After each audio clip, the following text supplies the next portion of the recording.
This our learning is dedicated. This is Ilu Neshama. Okay, Lila Nishmat Yehuda Ariel Leib ben Moshe V'Rivka, and Lila Nishmat Rachel bat Sarah, and Lila Nishmas Aharon ben Shlomo. Okay, so let's just try to recap because we were in the middle. Okay, so the second pasuk in Bereshit says that Vayomer Elohim Yehi Or, that Hashem said, God said there should be light. Vayihi Or, and there was light. And the Rav Alshech asks, he says, it should have said Vayihi Chen, and it was so. It didn't have to say the word Or twice, as if there are two different orot that are present here in this story.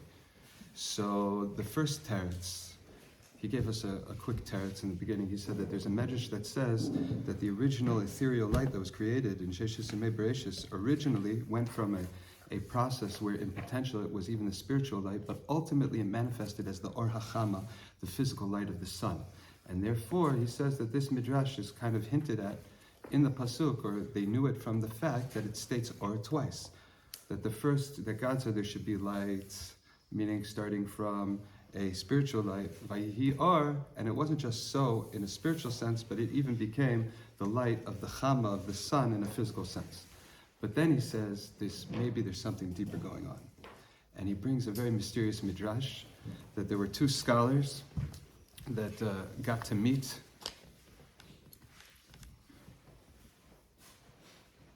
Just see if I could, yes, there was Rabbi Shimon ben Yehotzadak, and he asked Rabbi Shmuel bar Nachman, who was a noted master of the Maisim Bereshis, and he asked him, he said, where is the light coming from in Bereshis?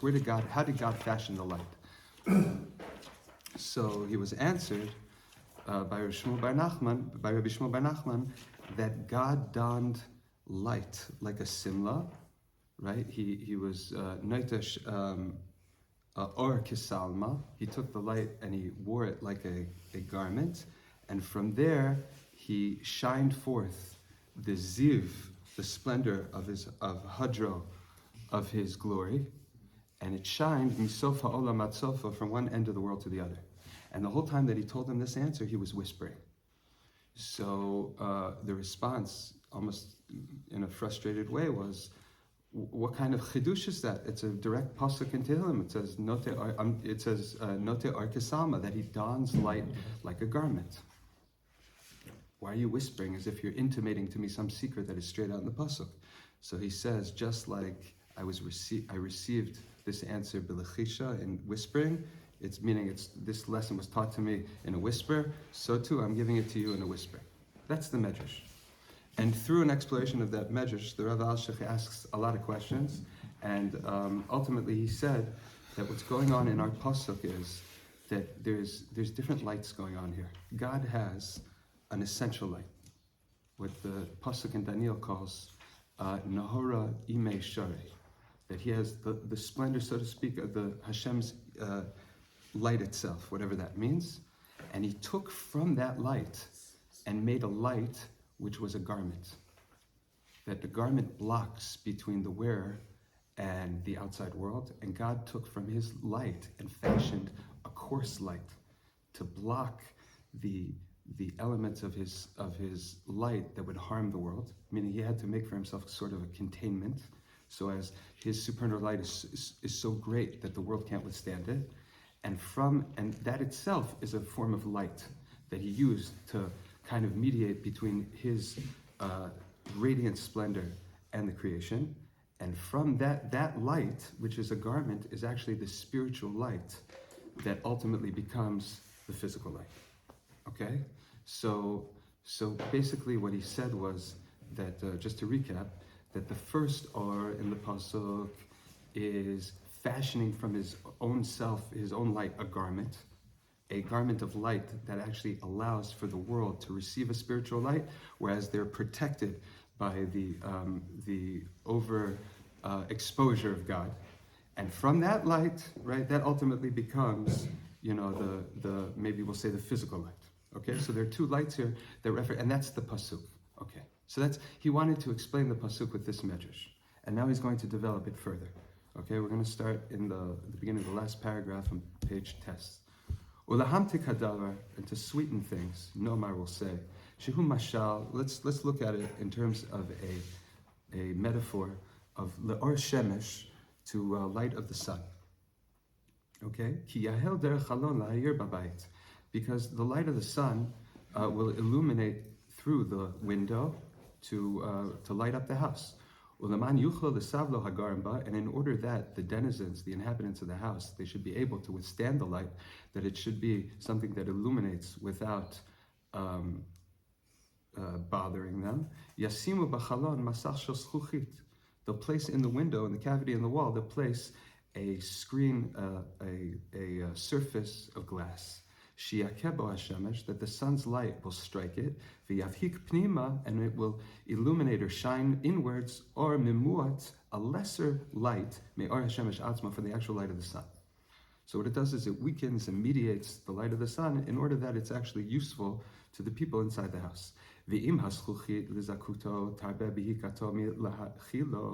And if this glass actually is so, it purifies, or it adds to the shine, right? It doesn't mediate and stop it from its harmful effects.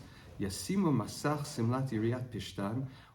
It's common practice to take a sheet, a linen, right, some sort of fabric, and to hang it over the glass.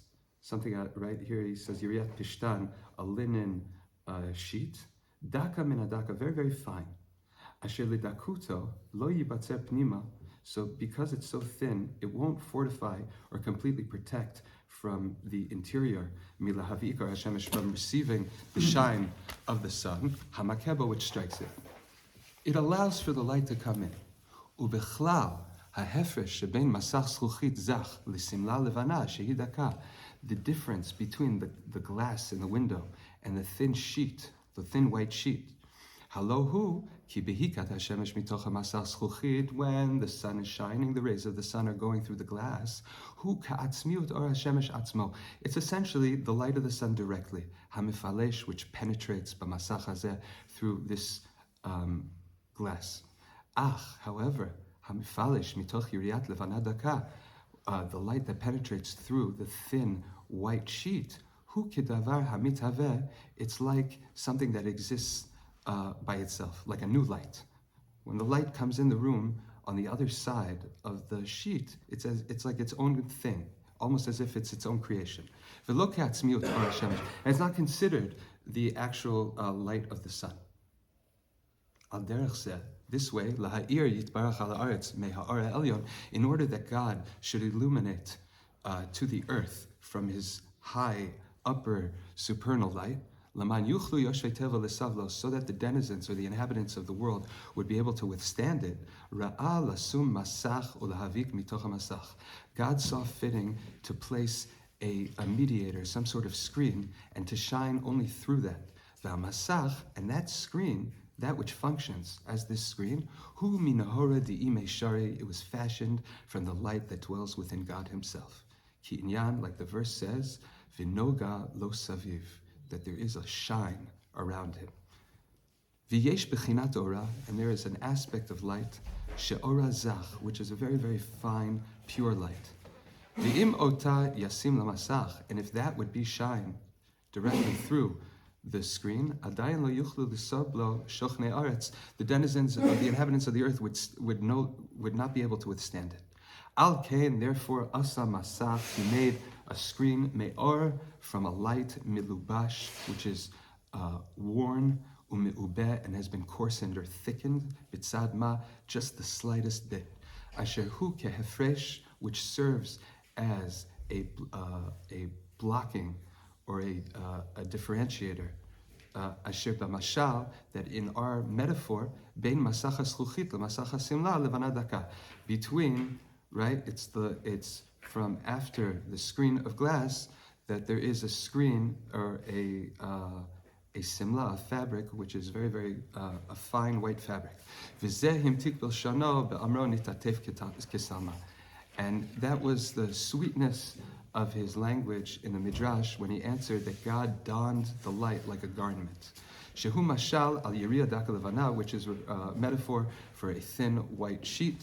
And through this, the light that penetrates on the other side of this, from the other side of the striking of the supernal light, is not considered the supernal light itself, but rather like a new thing that exists. That is which the verse is referring to when it says, Yehi ar, God said there should be light, lomar, to say, Lo yitpashet or ha'elyon. Rather, in not that God's supernal light should spread forth, v'gam lo yavhig derech masach zach me'od, and also that it should not shine through a very, very pure screen, like the glass in the metaphor, ki em derech masach ar me'odah, but rather through the screen of a encoarsened light, a gross light. Shahabehikus bo, that the shine through it, meha ever halas, from the other side, bitzad ma, just with the slightest, just to the slightest bit, yitiaches lehavaya, we will relate to as its own creation. So now let's tie it all together. Uvechen chazar ve'amar, and that's why the pasuk continued and said, Vayihi ar, and there was light, meaning a different light. V'lo amar vayichen, and it was so, referring to the light of Yehi ar. Ki hiskir or pam shenit, it mentions the word or a second time. Lirmos, to hint. Ki zulat said that without this, haya or acher, it would have been a different light. He hasimla, which is the garment, ki orhi, because the garment itself is made of light. V'zehu amro Yehi ar, and that's when he says, when God says in the pasuk, there should be light. Shehu Yehi ar, sheyithaveh ar, they should manifest a light, hu hanimshal el asimla shenitatef ba, that is corresponds to the garment that he donned himself with. Okay, so the first or in the pasuk, that there should be light, that is that God will fashion a light, a coarse light, like a garment to enclothe himself with, and that the next one, vayihi or, and it was light, is the spiritual light that the human beings and the denizens of the universe can benefit from without being overexposed.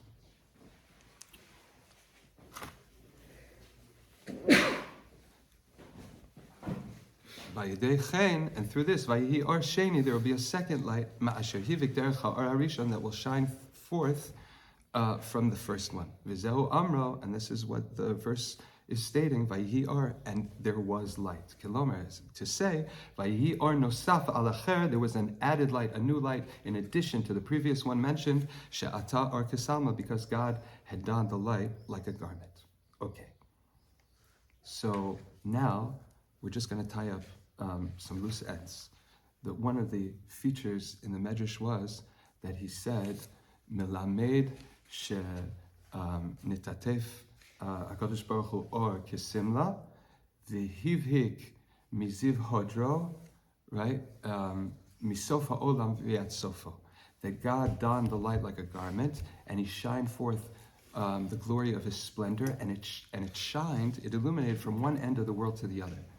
And he asked some questions on it. He said, what is this talking about when it says that it shined forth from one side of the world to the other? And also, we have to address this whole issue of whispering. Okay. So when the Medrash says, when Rabbi Shmuel Bar Nachman said that the light of the splendor shined forth from one end of the world to the other, misof ha'olam v'ad sofo, lomar, to say, ki eino ke'ar shemesh. This is not like the physical light of the sun. Shebihiyos b'mizrach eino b'ma'arav. The sun can only be right in the east at one point and at the west at the other. So it's never illuminating the whole world at the same time. It just shines where it's at. It's a spotlight. Hizeh kol ala kol.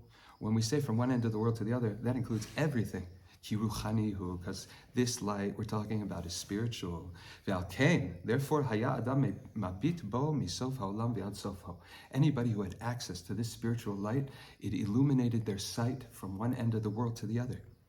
Ki yadua lanu, it is known to us. Ki re'iyas ha'ayin, hi me'asher tish'av me'a'or. We know that in physics, right, optics works you need light in order for the eyes to be able to see, right? So it's a direct result of the light. And similarly, if he's drawing forth, if he's connecting to the spiritual light, there is nothing blocking his vision. Meaning, with a physical sight, you can only see where it's being illuminated. And if you're seeing in a physical sight, you need the illumination of the physical sun, and that's limited. But if your vision is informed by a spiritual light, once you're tapped in, there's nowhere that you can't see. V'zeu amro, and this is what the Medrash meant. This is what he meant in the Medrash when he said, "V'hiv'ik ziv hadaro," and he shined forth the splendor of his glory. He has ziv, splendor, shepalash mehadaro hivik misof, that specifically the ziv that penetrated through his glory, that's what shined forth. Vehu ki hasimla shenitatef ba nekra hadar. Okay, we're going to assign names now. This coarse spiritual light that God donned as a garment, that's what we're going to call hadar, his splendor, right? Well, taking the metaphor even further, a king dons splendor. It's a levush, it's a simla, it's his covering, okay? So we're going to call that hadar. And that spiritual light that shines, that's able to shine forth on the other side, that's ziv. Ki haziv shepalash me'adaro, hivik misof ha'olam ve'ad sofo, vehu ki hasimla shenitatef ba nikra hadar. His garment is called hadar. K'ma'amaram zal b'psikta, like our sages say in the psikta, ki k'shebara hakadosh baruch hu et ha'olam nitlabesh behod v'hadar. So there's another verse in Tehillim that says, Hod v'hadar lavashta. You wore glory and splendor. So that's another metaphor for HaKadosh Baruch Hu creating. We say that God donned his glory and splendor. And therefore over there, the Rav Alshech is noting that is a reference to, like we're saying, the Hod here of his garment. V'zeu hivik ziv shel hadaro, he took the splendor of his garment, the spiritual light, from his garment, his simla, shehu ziv shenivra me'asimla shehi hadaro. That is the splendor that was created from fashioning a garment, which is called his hadar, his splendor. Oto haziv hivik or acher, and that ziv becomes a new light. Through this, yachlu l'savlo b'nei adam, the human beings can withstand the spiritual light, im heyot ruchani, despite the fact that it's spiritual, v'haya misof ha'olam v'ad sofo, and it allowed them to see from one end of the world to the other. Lihiyot nimshach meruchaniut, because it's an extension of spirituality. V'zeh ma'amar katuv, and this is what the verse says, right in Tehillim that we just quoted, Hod v'hadar levashta, that God donned splendor and glory. Shehu or shefa, that it mityaches el hahod, it is an influx, right, a divine emanation of light, which we call hod. Kemadat amar, like the verse in Bamidbar says, v'nasata mehod cha'alav, and you will take from your splendor and place it on him. V'hadar, so that's hod. What's hadar? Hu hitpashtut mitgale livro ha'olam lavashta. That is the spreading forth and the emanation which reveals itself to those that were created in the world. Lavashta, God donned, he wore. V'oso ha'or hayita oto kesama. That light you donned like a garment. Lahavot ha'ora, in order to manifest or create the new light. V'na'ase ziv, it became a splendor, me'oto ziv, and from that ziv, hivik or lahayir ba'olam, he shined forth to illuminate the world. Ube'amro misof ha'olam ve'ad sofo, and when it says from one end of the world to the other, kivein ma shekatavnu, it intended to communicate that which we have written, kihu or mimutza. It is an interface, a light which is an interface, me'ein ha'elyon, it is an intermediary which shares quality of God's supernal light, because it had the spiritual quality of being able to fill the world from one end of the world and the other. It was an omnipresent light. Ma'she'en kein or hashemesh, as opposed to the light of the physical sun. She'ein oro mafik misof ha'olam ve'ad sofo be'et shehu zorech b'katzeh ha'echad eino me'ir b'makom acher kam dubar. because the light of the sun can only be at one point at a time. V'gam lo kashemesh, and it is also not like the sun, shimatzeh holech acharei harakia, because the sun shines from the other side of the firmament. V'choshech al pnei haaretz, and the regular state of the earth is darkness. It's only when it receives that light that it's illuminated. Ki im shetamid b'kol ya'ir ve'en laila, because if it shined all the time and there was no night, misof ha'olam ve'ad sofo, from one end of the world to the other, shekolel gam ma'ala u'mata, because in the phrase from one end of the world to the other, it doesn't just mean a horizontal axis, but also a vertical one, meaning we're talking about above and below. So the sun also is limited in terms of its station above and the state of choshech below. V'gam me'en gashmut, and you should know that also this spiritual light was just a drop, had an aspect of physicality to it. Ki haya gvulav, because its borders were misof ha'olam hashafel, from the end of the lower world, the physical world, ad sofo, to its other end, bilvad, alone, which means that even though this was a spiritual light, it was limited to shine only in the physical dimension. So everything that we've said until now is really the pshat. And it is still not that vigorous vision corresponding to its secret.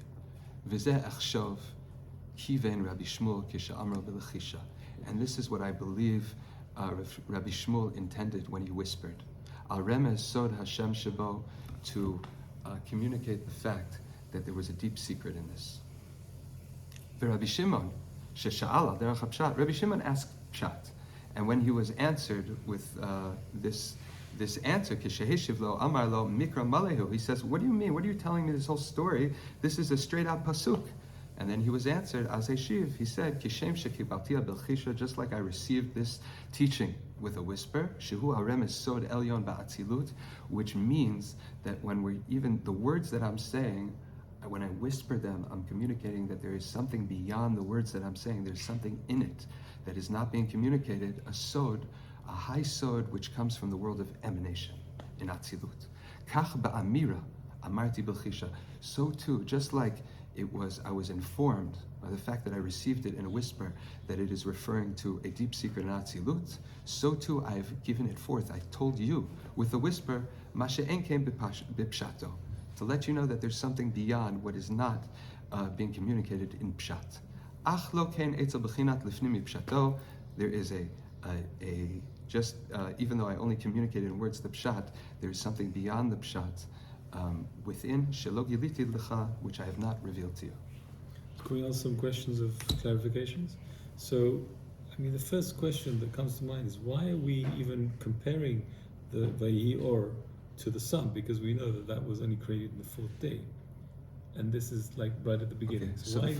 Okay, so first of all, just to clarify, to restate, the first answer that he gave, he brought a midrash that said that Chazal say that the spiritual light ultimately becomes the physical light, that there's a continuum, that the Or HaShemesh is indeed ultimately present, even though it manifests on the fourth day, it was present in the Or of the first day, which was a spiritual light. That was his first answer, so that the first Or in the Pasuk reflects the spiritual light, which ultimately becomes Vayihi Or, even the light of the Shemesh. That was the first answer. Now, your question is? So, it's quite clear from the Pasuk that it's not a physical light. And so why are we spending so much time and effort to compare it or discompare it to a physical light? Okay, we mentioned physical light, the light of the sun, only for 2 points. The first one was the answer we just mentioned. And then in our second approach, it was just used as a metaphor to explain how just like God's supernal light was fashioned as actually a coarser light to block God's light from shining into creation, and yet it mediates that light so that there is light that goes from the Simla and beyond. We use the light of the sun in a physical parable to describe that process, whereas you have the direct rays of the sun through the glass, but then you need a linen shade, and the light from the shade into the room is considered a separate light. So we would call God's supernal light being the light of the sun hitting the glass, And then the sheet being the simla, the garment of coarser light that allows from that light and forward to be a new light, which is the second light of the pasuk. So the difference between the first answer and the second approach is that according to the second approach, both orot in the pasuk are spiritual and they're separate. And then, like you're saying, we'll talk about the sun on day 4. So the other question is, this veil, this garment that is there to protect us from the intensity of the original light, so we can achieve it. Is its objective also to hide the source of the light? In other words, are we supposed to have the idea that we don't have any connection between what we see as the light from the garment and the source of it behind it? So all I'm going to say is that the operative concept here is a simla or a levush. Okay, now a levush, we know, has many aspects to it. There's to insulate you and protect you. There is to give form to something in a way that the outside world, that it's an appropriate way that you can present yourself and that they can interact with you. And I think that both aspects are hainu hach, they're the same when it comes to God. God is not protecting himself, but rather if there's something that he's blocking himself from us, that's for our benefit. And at the same time, it provides a form, a vessel, that something could be received where otherwise it wouldn't, in its natural state, it couldn't be received. Mm-hmm. So think of it as a levush or a kli, you know, that famous metaphor of the or and the kli, you know, the Kabbalistic idea of the ethereal and then the vessel that allows for it, meaning it's a coarser version that actually that's the only way it mediates it in a way that it can be apprehended and ultimately connected to and related to. Mm-hmm. But it was fascinating also to hear that the physical light of the sun is just a further manifestation of the spiritual light. That there has to be a reason why we talk about everything in terms of light. Mm-hmm. Why? I mean, and if light is not that, meaning the only light reference that we have, you know, in this world is the light of the sun. So it stands to follow. You know, generally speaking, there's a pasuk that says Zelu matzeh Elokim bara or Elokim yatzeh. What? Okay, that means this is a klal gadol by the Mekubalim. The Ramchal talks about it a lot, and he in Derech Hashem, and he talks about how everything in the world is a reflection. That there's, you know, they're polar sides of a continuum. So something, a phenomenon or an object, or a creation in the physical world, ultimately corresponds to something in the spiritual world, and it is it's more than a metaphor. So there's a continuum going on, meaning that we take that for granted, that there's always there's nothing in the physical world that doesn't have a counterpart or doesn't have a spiritual aspect that it's kind of emanating from and being yonik from. So I don't know if that answers it, but. Any other questions? Shalom Aleichem, Yaram. Welcome. You mentioned how Hashem is surrounded by light, and it's all like it's a pasuk in Yecheskel that we quoted, that Vinoga lo saviv, that he's surrounded by something we call noga. I just want to know, I'm sorry, before there's so many words that refer to light and different aspects of light, and they're all dafka, I mean, it's Lashon HaKodesh. So it's fascinating. Meaning, you know, at this point we're not differentiating, and it's kind of like a chamin or a Ch1, but it's important to note that these, you know, yeah. Anyway, I'm sorry, yeah, yours. I appreciate the distinction. It seems also similar to the concept of always still being like a person. Like, person is also, there's a concept just that a person also dons garments of light. And is there a parallel between when you said the or yoga surround Hashem and this concept of the surrounding lights, the surrounding person that are associated potentially with Bina, with Teshuva and understanding, and if so, these I'll tell you what. Can you repeat the question? Yaron wants to know if he's familiar with some sort of concept or mention of lights that surround a human being, and he wants to know if there's a parallel. Yeah, is that a good paraphrase of your question? I'll just tell you like this. For further reading, you mentioned, the things that you mentioned are things about or makif, but for further reading, I would suggest that you look into the sugya of in Bereshit, after Adam Rishon sinned, it says that Hashem fashioned for Adam and Chava katnot or. Okay? And if you want a good place to start, maybe you get your hands on a Ben Ish Chai, the halachot, in the first couple of parashah of the Bereshit, and it talks about or, or with an ayin and or with an aleph, and Rebbe Meir's Torah. If you want to look into that, you can ask around. Okay. Any other questions? Yeah, if you were looking at this structure within Sefer Shtashlis that you described, the Rishon, Sheni, where would you exactly? You want to plug that into Ishtalshelus? Yeah. That's a good question, because we're not far enough along in the Alshech here. Sometimes he'll make direct parallels, but very, very few and far between, and they're not detailed Ishtalshelus, but he'll use terminology. I don't know if I'm far along here to be able. I wouldn't hazard to plug in a director for you. I could not do that. I'm just listening to him at this point, but it would be cool to do that. And I have questions like that sometimes. So if you want to talk about that another time, maybe we can. For the advanced class. Okay, good, excellent.